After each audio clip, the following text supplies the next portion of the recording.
Hello dear students, हम discuss कर रहे हैं class 12 chemistry unit 10 haloalkanes and haloarenes. तो लास्ट क्लास में हमने शुरू किया था haloarenes. Dear students, haloarenes क्या है हमने लास्ट क्लास में डिस्कस किया था। हमने कहा था halogen derivatives of aromatic hydrocarbons in which halogen atom is directly attached to a aromatic carbon are called haloalkanes। और उसके अलावा हैलोअल्केन्स की क्लासिफिकेशन भी हमने डिस्कस की थी। जनरली दो टाइप की क्लासिफिकेशन, एक तो नंबर ऑफ हैलोजेंस के बेसिस पे मोनो हैलोअल्केन, मोनो या अगर दो होंगे तो डाई, तीन होंगे तो ट्राई एक्स्ट्रा हम इस्तेमाल कर लेते थे। और उसके अलावा हैलोजन कौन सा है उसके बेसिस पे भी हमने कहा था कि हेलो अरीन्स को हम चार ग्रुप्स में डिवाइड कर सकते हैं। अगर एफ होगा, फ्लोरीन होगा तो फ्लोरो हेलो अरीन्स कहेंगे, फ्लोरो अरीन्स कहेंगे। अगर सीएल होगा तो क्लोरो अरीन्स कहेंगे, बी आर होगा तो ब्रोमो अरीन्स कहेंगे, इस तरह आई होगा तो आयोडो अरीन्स कहते थे। तो डियर स्टूडेंट्स, आज हम पहले थोड़ा बहुत इनका नोमेनक्लेचर डिस्कस कर लेते हैं, उसके बाद हम डिस्कस कर लेंगे chemical properties of hello arenes. तो नोमेनक्लेचर की अगर हम बात कर लें, नोमेनक्लेचर यानी नेमिंग, यानी हेलो अरीन्स का अगर आपको नाम लिखना होगा तो हेलो अरीन्स का नेमिंग का जो मेथड ये है कि आपको क्या करना है। हेलो अरीन्स में जनरली ये होता है कि एक एरोमेटिक कार्बन कंपाउंड होगा, उस एरोमेटिक कंपाउंड में एरोमेटिक कार्बन के साथ एक हैलोजन या एक से ज्यादा हैलोजन जुड़े हुए होंगे। तो इन कंपाउंड का जब आपको नाम लिखना होगा तो तरीका क्या है, आपको पहले हैलोजन का नाम लिखना है और उसके बाद उस एरोमेटिक कंपाउंड का नाम लिखना है। यानी एरोमेटिक कंपाउंड के नाम के आगे आपको हेलो लिखना है। यानी हेलो का मतलब अगर एफ होगा तो फ्लोरो लिखना है, सीएल होगा तो क्लोरो लिखना है, बी आर होगा तो ब्रोमो लिखना है और आई होगा तो आयोडो लिखना है। अगर हम कुछ एग्जांपल्स की बात कर लें, फर्स्ट कर लो, अगर ये कंपाउंड आपका है, फर्स्ट कर लो यहां पे जुड़ा है बी आर, तो ये जो एरोमेटिक कंपाउंड जिस कंपाउंड के साथ, सॉरी, बी आर जिस एरोमेटिक कंपाउंड के साथ जुड़ा है वो बेंजीन है। तो बेंजीन के नाम के आगे बी आर यानी ब्रोमो आपको ऐड कर लेना है। तो इसका जब आप नाम लिखोगे तो आप लिखोगे ब्रोमो बेंजीन। इसी तरह अगर बेंजीन रिंग के साथ फर्स्ट कर लो, अगर सीएल जुड़ा होगा तो उसको हम लिखेंगे क्लोरो बेंजीन, क्लोरो बेंजीन। यानी सिंपली रख लेना है कि आपको क्या करना है, एरोमेटिक कंपाउंड का जो नाम होगा उस नाम से पहले हेलो ऐड कर देना है। अब डियर स्टूडेंट्स, अगर सब्स्टिट्यूशन एक से ज्यादा होगी तो नेक्स्ट बात है आपको नंबरिंग करनी पड़ेगी। और नंबरिंग के लिए याद रख लेना डियर स्टूडेंट्स, अगर फर्स्ट करो ये बेंजीन रिंग है और इसके साथ हैलोजेंस अगर एक से ज्यादा जुड़े होंगे तो मैंने कहा कि नंबरिंग करनी पड़ेगी। तो फर्स्ट कर लो दो क्लोरीन जुड़े हैं, एक क्लोरीन यहां पे है, दूसरा क्लोरीन यहां पे है। तो आईयूपीएसी सिस्टम में तो आपको इसको नंबरिंग करना है। ये फर्स्ट क्लोरीन नंबर 1, तो ये नंबर 2 हो गया, ये नंबर 3 हो गया, ये नंबर 4, ये नंबर 5, ये नंबर 6। तो आईयूपीएसी सिस्टम में इस कंपाउंड का जब आप नाम लिखोगे तो आप लिखोगे 1 2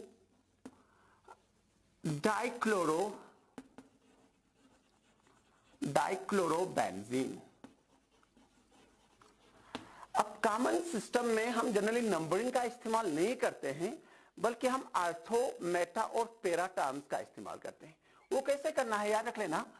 अगर ये फर्स्ट करो बेंजीन रिंग है, अगर सब्स्टिट्यूशन यहां पे और यहां पे है, फर्स्ट करो ये पोजीशन नंबर 1 हो गई, ये पोजीशन 2, अगर सब्स्टिट्यूशन 1 और 2 पे है तो उस टाइम पे हम उसको आर्थो टर्म इस्तेमाल करते हैं और जनरली डिजिग्नेट करते हैं ओ से। अगर सब्स्टिट्यूशन 1 और 3 पे होगी, 1 और 2 पे नहीं होगी बल्कि 1 और 3 पे होगी, तो उस टाइम पे अगर सब्स्टिट्यूशन 1 और 3 पे होगी तो हम मेटा इस्तेमाल कर लेते हैं, यानी एम से रिप्रेजेंट कर लेते हैं। और सब्स्टिट्यूशन अगर 1 और 4 पे होगी तो उस टाइम पे पैरा, जिसको हम पी से रिप्रेजेंट कर लेते हैं। यानी अगर इसका आपको, ये तो आईपीएसी नेमिंग हो गई, इसका अगर आपको कॉमन नाम लिखना होगा तो हम इसका कॉमन नाम लिखते हैं आर्थो डाइक्लोरो बेंजीन। इसी तरह अगर फर्ज कर लो ये कंपाउंड होगा फर्ज करो यहाँ पे Cl जुड़ा है और यहाँ पे Cl जुड़ा है, तो यहाँ पे जो सब्स्टिट्यूशन है ये फर्ज करो 1 2 3 4 सब्स्टिट्यूशन 1 और 4 पे है, तो इसलिए इसको IUPAC सिस्टम में अगर आप इसका नाम लिखोगे तो आप IUPAC सिस्टम में तो लिखोगे 1,4 डाइक्लोरोबेंजीन, और कॉमन सिस्टम में अगर आप इसका नाम लिखोगे तो आपको लिखना पड़ेगा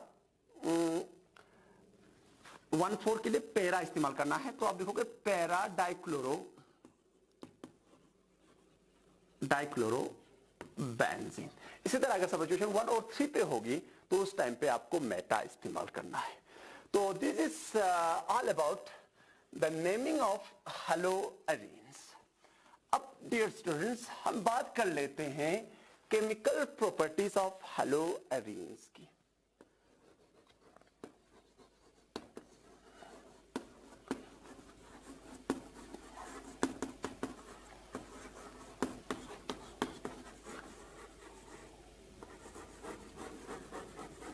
Chemical properties of haloarenes. Dear students, haloarenes भी काफी रिएक्टिव कंपाउंड्स हैं, इसलिए ये वैरायटी ऑफ केमिकल रिएक्शंस दिखाते हैं, और उन केमिकल रिएक्शंस को या उन केमिकल प्रॉपर्टीज को जनरली हम वेरियस ग्रुप्स में डिवाइड करते हैं। उनमें से एक टाइप को हम कहते हैं न्यूक्लियोफिलिक सब्स्टिट्यूशन रिएक्शंस, एक टाइप को हम कहते हैं रिएक्शन विद मेटल्स, एक को रिडक्शन रिएक्शंस कहेंगे, और एक को हम कहते हैं रिंग सब्स्टिट्यूशन रिएक्शन या इलेक्ट्रोफिलिक सब्स्टिट्यूशन रिएक्शंस। तो उनमें से हम सबसे पहले आज हम शुरू कर लेंगे न्यूक्लियोफिलिक सब्स्टिट्यूशन रिएक्शंस ऑफ हैलोअरीन्स।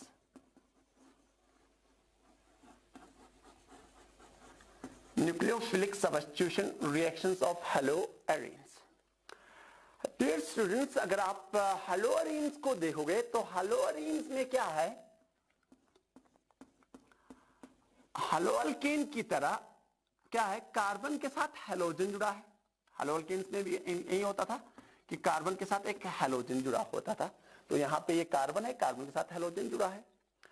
तो क्योंकि हैलोअल्केन्स में क्या होता था कि कार्बन और हैलोजन के बीच वाला बॉन्ड ब्रेक हो जाता था और इस हैलोजन के ग्रुप की जगह पे कोई और न्यूक्लियोफाइल आ जाता था, तो उन रिएक्शंस को हम न्यूक्लियोफिलिक सब्स्टिट्यूशन रिएक्शन दिखाते हैं कहते थे। तो हैलोअरीन में भी क्या है, बेंजीन रिंग के साथ हैलोजन जुड़ा है, तो यहां पे भी ऐसा हो सकता है कि कार्बन और हैलोजन के बीच वाला बॉन्ड ब्रेक हो सकता है, और उस बॉन्ड के ब्रेक होने की वजह से हमें क्या हो सकता है कि ये हैलोजन की जगह पे कोई और ग्रुप आ सकता है, कोई और न्यूक्लियोफाइल आ सकता है। तो इसलिए हम कहेंगे कि हैलोअल्केन्स की तरह हैलोअरीन्स भी न्यूक्लियोफिलिक सब्स्टिट्यूशन रिएक्शंस दिखाते हैं। मगर याद रख लेना, हैलोअरीन्स हैलोअल्केन्स के कंपैरिजन में बहुत कम रिएक्टिव होते हैं टुवर्ड्स न्यूक्लियोफिलिक सब्स्टिट्यूशन रिएक्शंस, यानी less reactive towards nucleophilic substitution reactions. जो हैलोअरीन्स होते हैं वो towards nucleophilic substitution reactions in comparison to haloalkane के कंपैरिजन में इनकी रिएक्टिविटी बहुत कम होती है। तो इसलिए आपको जितने एग्जांपल्स हैलोअल्केन्स के न्यूक्लियोफिलिक सब्स्टिट्यूशन रिएक्शंस के मिलते थे, उतने examples nucleophilic substitution reactions of haloarenes के मिलने वाले नहीं है। तो उसका काज क्या है, आप हैलोअरीन्स यानी कम रिएक्टिव क्यों है, ये आप बहुत सारे बेसिस पे समझ सकते हो। उनमें से एक इंपॉर्टेंट जो बेस है वो है रिजोनेंस इफेक्ट, जिसको हम आर इफेक्ट कहते हैं, आर इफेक्ट। तो पहले हम यही डिस्कस कर लेते हैं कि आर इफेक्ट के बेसिस पे हम low reactivity of haloarenes towards nucleophilic substitution reactions कैसे समझ सकते हैं। डियर स्टूडेंट्स, अगर आप हैलोअरीन्स को देखोगे तो हैलोअरीन्स में क्या है, बेंजीन रिंग है, बेंजीन रिंग है, बेंजीन रिंग के साथ हैलोजन जुड़ा है, और हैलोजन जो है उसके पास 3 लोन पेयर ऑफ इलेक्ट्रॉन है, 3 लोन पेयर ऑफ इलेक्ट्रॉन्स। और ये जो लोन पेयर ऑफ इलेक्ट्रॉन्स हैं ये बेंजीन के पाई इलेक्ट्रॉन के साथ इंटरेक्ट कर सकते हैं, तो इसलिए हम कहते हैं कि जो हैलोजन है उसका प्लस आर इफेक्ट है, प्लस आर इफेक्ट। तो plus are effect, positive resonance effect, जो हमने क्लास 11 में डिस्कस किया था, तो उसकी वजह से क्या हो सकता है, डियर स्टूडेंट्स कंसंट्रेट कर लेना, यहां पे क्या हो सकता है कि अगर ये जो हैलोजन के पास जो लोन पेयर ऑफ इलेक्ट्रॉन है, इनमें से अगर एक लोन पेयर ऑफ इलेक्ट्रॉन इस हैलोजन और कार्बन के बीच में शिफ्ट हो जाए, तो कार्बन और हैलोजन के बीच में डबल बॉन्ड बन जाएगा।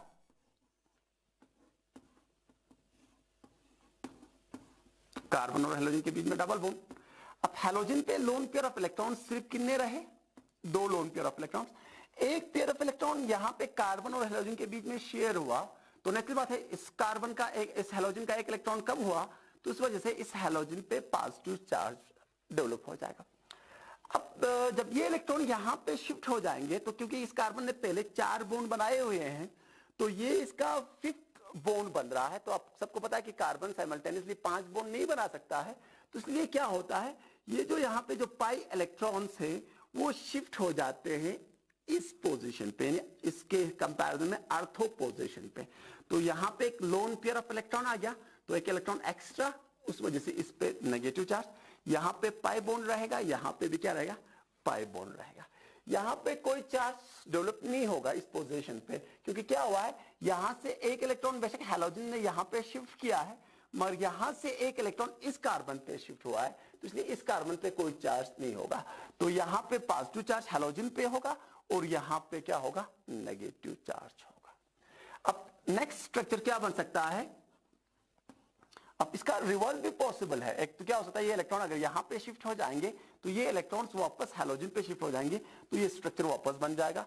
नेक्स्ट पॉसिबिलिटी क्या है, अगर ये इलेक्ट्रॉन इस कार्बन और कार्बन के बीच में शिफ्ट हो जाए, तो नेचुरल बात है ये कार्बन क्या कर लेगा, कार्बन और कार्बन के बीच में जो पाई इलेक्ट्रॉन्स है उसको पैरा पोजीशन पे शिफ्ट कर लेगा, तो आपको नेक्स्ट रिजोनेटिंग स्ट्रक्चर बन जाएगा ये वाला।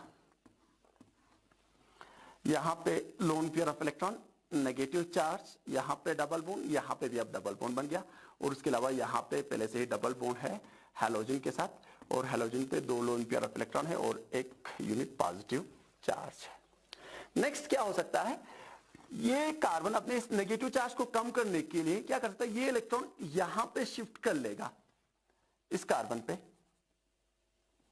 सॉरी इस कार्बन और कार्बन के बीच में डबल बॉन्ड बनाने के लिए, तो ये इलेक्ट्रॉन शिफ्ट हो जाएंगे यहां पे। तो नेक्स्ट स्ट्रक्चर आपको बन जाएगा ये, यहां पे lone pair of electron, negative charge आ गया, यहां पे डबल बॉन्ड, और उसके अलावा यहां पे भी डबल बॉन्ड, और यहां पे डबल बॉन्ड एक्स के साथ, और एक्स पे 2 loan pair of electron, positive charge है। नेक्स्ट क्या हो सकता है कि ये इलेक्ट्रॉन यहां पे अगर शिफ्ट हो गया, तो ये कार्बन साइमल्टेनियसली 5 बॉन्ड नहीं बना सकता है, तो ये जो पाई इलेक्ट्रॉन जो है वो वापस शिफ्ट हो जाएंगे हैलोजन पे, तो और एक रिजोनेटिंग स्ट्रक्चर आपको बन जाएगा ये, यहां पे डबल बॉन्ड, यहां पे भी डबल बॉन्ड, यहां पे डबल बॉन्ड और सिंगल बॉन्ड एक्स के साथ, और एक्स पे 3 लोन पेयर ऑफ इलेक्ट्रॉन वापस आ गए, तो इस पे अब कोई चार्ज नहीं रहेगा। तो ये रिजोनेंस इफेक्ट से हमें ये पता चल रहा है कि जो हैलोअरीन्स है उनका जो एक्चुअल जो स्ट्रक्चर है वो इन रिजोनेटिंग स्ट्रक्चर्स का मिक्सचर है। Yes, resonating structure first, this resonating structure second, third one, this is fourth, और ये रिजोनेटिंग स्ट्रक्चर फिफ्थ। तो डियर स्टूडेंट्स, अगर आप इन रिजोनेटिंग स्ट्रक्चर्स को अगर आप अच्छी तरह देखोगे, तो इन रिजोनेटिंग स्ट्रक्चर्स में से पहला और जो फिफ्थ रिजोनेटिंग स्ट्रक्चर्स है वो कह रहे हैं कि कार्बन और हैलोजन के बीच में सिंगल बॉन्ड है, मगर रिजोनेटिंग स्ट्रक्चर सेकंड, थर्ड और फोर्थ कह रहे हैं कि कार्बन और हैलोजन के बीच में डबल बॉन्ड है। तो ओवरऑल जो स्ट्रक्चर होगा हैलोअरीन्स का, वो इन सभी स्ट्रक्चर्स का रिजोनेंस हाइब्रिड होगा, मिक्सचर होगा। तो क्योंकि यहां पे 2 स्ट्रक्चर्स कह रहे हैं कि सिंगल बॉन्ड है और 3 स्ट्रक्चर्स कह रहे हैं डबल बॉन्ड है, तो ओवरऑल जो स्ट्रक्चर इसका बनेगा उसमें क्या होगा, कार्बन और हैलोजन का जो बॉन्ड है वो प्योर सिंगल भी नहीं होगा, प्योर डबल भी नहीं होगा, बल्कि क्या होगा, पार्शियल डबल बॉन्ड होगा, पार्शियल डबल बॉन्ड। अब हम डिस्कस कर रहे हैं कि हैलोअरीन्स की reactivity towards nucleophilic substitution reactions कम क्यों है? क्योंकि यहाँ पे अगर आप देखोगे इसका, अगर हम पूरा रिजल्टिंग स्ट्रक्चर बनाएंगे तो इनमें से यहाँ पे ये जो स्ट्रक्चर्स हैं सेकंड, थर्ड और फोर्थ, ये क्या है, आर्थो और पैरा पे नेगेटिव चार्ज है। तो हम इसलिए दिखाते हैं कि आर्थो और पैरा पे स्लाइड क्या है, नेगेटिव चार्ज, क्योंकि दो स्ट्रक्चर्स ऐसे हैं जो कह रहे हैं कि कोई नेगेटिव चार्ज नहीं है और इसलिए आर्थो और पैरा पे स्लाइड नेगेटिव चार्ज रिप्रेजेंट करते हैं और एक्स पे स्लाइड पॉजिटिव चार्ज रिप्रेजेंट करते हैं, क्योंकि यहाँ पे तीन स्ट्रक्चर जो ऐसे हैं जो कह रहे हैं कि हैलोजन पे पॉजिटिव चार्ज है। तो इसको हम जनरली इसका क्या कहते हैं, रेजोनेंस हाइब्रिड कहते हैं। तो इस रेजोनेंस हाइब्रिड को अगर आप अच्छी तरह देखोगे तो रेजोनेंस हाइब्रिड से हमें ये क्लियर हो रहा है कि कार्बन और हैलोजन के बीच में जो बोन है वो पार्शियल डबल है, पार्शियल डबल बोन है। अब हम डिस्कस ये कर रहे हैं कि हैलोअरीन्स न्यूक्लियोफिलिक सब्स्टिट्यूशन रिएक्शंस के टुवर्ड्स कम रिएक्टिव क्यों है इन कंपैरिजन टू हैलोअल्केन्स। अब सबको पता है कि हैलोअल्केन्स में क्या था, हैलोअल्केन में कार्बन और हैलोजन के बीच में प्योर सिंगल बॉन्ड था। ऑन द अदर हैंड हैलोअरीन में क्या है, कार्बन और हैलोजन के बीच में पार्शियल डबल बॉन्ड है। तो सिंपल सी बात है, pure carbon halogen single bond को ब्रेक करने के लिए हमें कम एनर्जी चाहिए और partial carbon halogen double bond को ब्रेक करने के लिए हमें एनर्जी ज्यादा चाहिए। तो इसलिए हम कहेंगे कि इस बॉन्ड को ब्रेक करना इतना आसान नहीं है एज कंपेयर, इस बॉन्ड, ये बॉन्ड आसानी से ब्रेक हो सकता है, ये बॉन्ड उतनी आसानी से ब्रेक नहीं हो रहा है। तो इसलिए हम कहेंगे कि haloarenes are less reactive towards nucleophilic substitution reactions. और इसके अलावा भी और भी रीजंस हैं, जैसे आप इसको समझ सकते हो on the base of hybridization के बेसिस पे भी समझ सकते हो। जैसे अगर हम बात कर ले हैलोअल्केन्स में जो कार्बन है, जिस कार्बन के साथ हैलोजन जुड़ा होता है, उसकी हाइब्रिडाइजेशन होती है sp3। On the other hand जो हैलोअरीन में जिस कार्बन के साथ हैलोजन जुड़ा है उसकी हाइब्रिडाइजेशन क्या है, sp2 है। अब सबको पता है कि s कैरेक्टर जितना बढ़ेगा पेनेट्रेटिंग पावर बढ़ेगा, पेनेट्रेटिंग पावर बढ़ेगा तो इलेक्ट्रोनेगेटिविटी उस कार्बन की बढ़ेगी। तो कहने का मतलब यह है कि हैलोअरीन में जिस कार्बन के साथ हैलोजन जुड़ा है उसकी इलेक्ट्रोनेगेटिविटी इन कंपैरिजन टू वो कार्बन जिसमें हैलोअल्केन में हैलोजन जुड़ा है, उसके कंपैरिजन में इस कार्बन की इलेक्ट्रोनेगेटिविटी ज्यादा है। तो इलेक्ट्रोनेगेटिविटी ज्यादा होने से क्या होगा, ये बॉन्ड उतना पोलर नहीं होगा जितना हैलोअल्केन में था, हैलोअल्केन में था। तो उसका मतलब ये हुआ कि इस कार्बन पे उतना पॉजिटिव चार्ज नहीं है जितना हैलोअल्केन के पास जिस कार्बन के साथ हैलोजन जुड़ा है उस कार्बन पे जितना पॉजिटिव चार्ज था। तो क्या होगा, इसमें अटैक के चांसेस इस कार्बन के कंपैरिजन में कम होंगे। तो इस वजह से भी हम कह सकते हैं कि हैलोअरीन्स कम रिएक्टिव है टुवर्ड्स न्यूक्लियोफिलिक सब्स्टिट्यूशन रिएक्शंस। और उसके अलावा आप इस तरह भी समझ सकते हो और एक बेसिस पे, क्योंकि यहाँ पे जो हैलोजन जुड़ा है उस पे कौन सा चार्ज है, पॉजिटिव, और जो न्यूक्लियोफाइल इस कार्बन पे अटैक करने आएगा उस पे कौन सा चार्ज होगा, उस पे भी जो न्यूक्लियोफाइल आएगा, न्यूक्लियोफाइल जो आएगा वो नेगेटिव चार्ज होगा, ठीक है ना। तो ये क्या होगा, जो न्यूक्लियोफाइल अटैक करने आ रहा है इस कार्बन पे, क्योंकि एक तो इस कार्बन पे पॉजिटिव चार्ज पहले से कम है एज कंपेयर टू हैलोअल्केन के कार्बन में जितना पॉजिटिव चार्ज था उतना पॉजिटिव चार्ज इसमें है नहीं। और उसके अलावा यहाँ पे जो साइड में जो कार्बन है उनमें नेगेटिव चार्ज है। तो ये नेगेटिव चार्ज इनकमिंग न्यूक्लियोफाइल पे भी नेगेटिव चार्ज है, तो सेम चार्ज की वजह से ये रिपल कर लेंगे। तो इसलिए इस न्यूक्लियोफाइल को इस पोजीशन पे अटैक करना इतना आसान नहीं रहेगा। तो इसलिए हम कहेंगे कि haloarenes towards nucleophilic substitution reactions, इनकी रिएक्टिविटी बहुत ज्यादा कम होगी। तो this is all about why haloarenes are less reactive towards nucleophilic substitution reactions. तो इसके कुछ एग्जांपल्स भी साथ में डिस्कस कर लेते हैं। तो उन एग्जांपल्स में सबसे पहले हम बात कर लेते हैं, अगर फर्स्ट कर लो आपके पास जो हैलोअरीन है, उस हैलोअरीन में प्रेजेंट हैलोजन की जगह पे अगर आपको OH ग्रुप इंट्रोड्यूस करना होगा तो कैसे कर लोगे। डियर स्टूडेंट्स, हम कहेंगे रिप्लेसमेंट बाय या substitution by OH group. OH group यानी OH ग्रुप से सब्स्टिट्यूट कैसे करेंगे। अगर फर्स्ट कर लो, आपके पास ये कंपाउंड है, यहां पे फर्स्ट करो Cl जुड़ा है, क्लोरोबेंजीन आपके पास है, क्लोरोबेंजीन आपके पास है।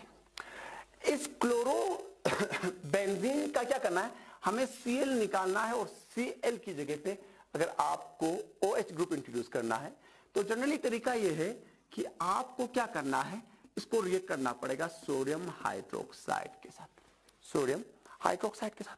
तो क्या होगा, नेचुरल बात है क्योंकि यहां पे क्योंकि कार्बन और हेलोजन के बीच वाला बॉन्ड पार्शियल डबल है, तो नेचुरल बात है इसको आपको थोड़ा स्ट्रांगली हीट करना पड़ेगा। यानी ये reaction in comparison to haloalkanes की न्यूक्लियोफिलिक सब्स्टिट्यूशन रेट्स के कंपैरिजन में स्लो होंगे।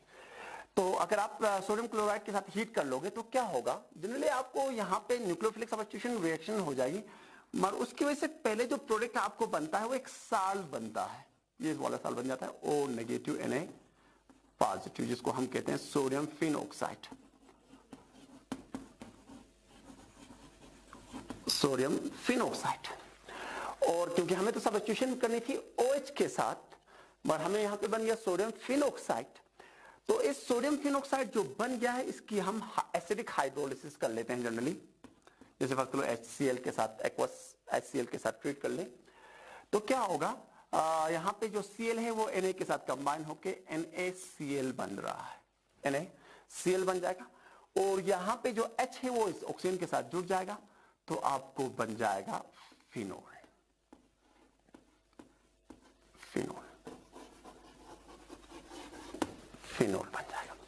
डिफरेंस ये रिएक्शन कैसे होती है, अगर आप से कोई कहे तो आप इस तरह याद रख सकते हो, ये जो सिंपली अगर आप बात करोगे तो ये न्यूक्लियोफिलिक सब्स्टिट्यूशन रिएक्शन ही है, मगर क्या हुआ है, पहले जो क्लोरोबेंजीन है इसकी न्यूक्लियोफिलिक सब्स्टिट्यूशन रिएक्शन हुई है, यानी NaOH के साथ हमने रिएक्ट किया है तो OH ने यहां पे अटैक किया है, तो ये Cl Na के साथ कंबाइन होकर NaCl के फॉर्म में रिमूव हो गया है और OH यहां पे जुड़ गया तो आपको फिनोल बन गया। मगर ये फिनोल इसी फॉर्म में आपको मिलता नहीं है, बल्कि आपको ये मिलता है सोडियम फिनऑक्साइड के फॉर्म में।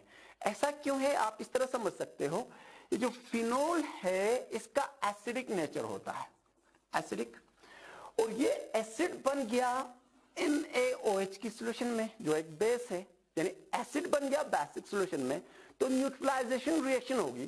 तो क्या करता है, होता है ये जो फिनोल बन गया है वो फिर रिएक्ट करता है वहां पे प्रेजेंट बेस के साथ, सोडियम हाइड्रोक्साइड के साथ।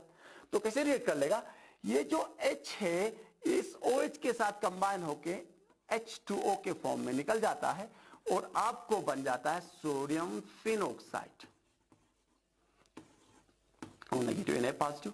ये सोडियम जो फिनऑक्साइड है उसके बाद ये रिएक्ट करता है किसके साथ, इसको रिएक्ट करना पड़ता है, इसकी एसिडिफिकेशन फर्स्ट लो HCl के साथ रिएक्ट करता है और आपको बनाता है फिनोल। तो इस रिएक्शन को हम जनरली फिनोल की प्रिपरेशन में भी इस्तेमाल कर लेते हैं और इसको जनरली डाउस प्रोसेस कहते हैं, डाउस प्रोसेस। तो ये एक एग्जांपल हो गया न्यूक्लियोफिलिक सब्स्टिट्यूशन रिएक्शंस का, और बाकी जो एग्जांपल्स हैं और जो बाकी टाइप के रिएक्शंस हैं हेलोअरीन्स की वो हम नेक्स्ट क्लास में डिस्कस कर लेंगे। Thank you.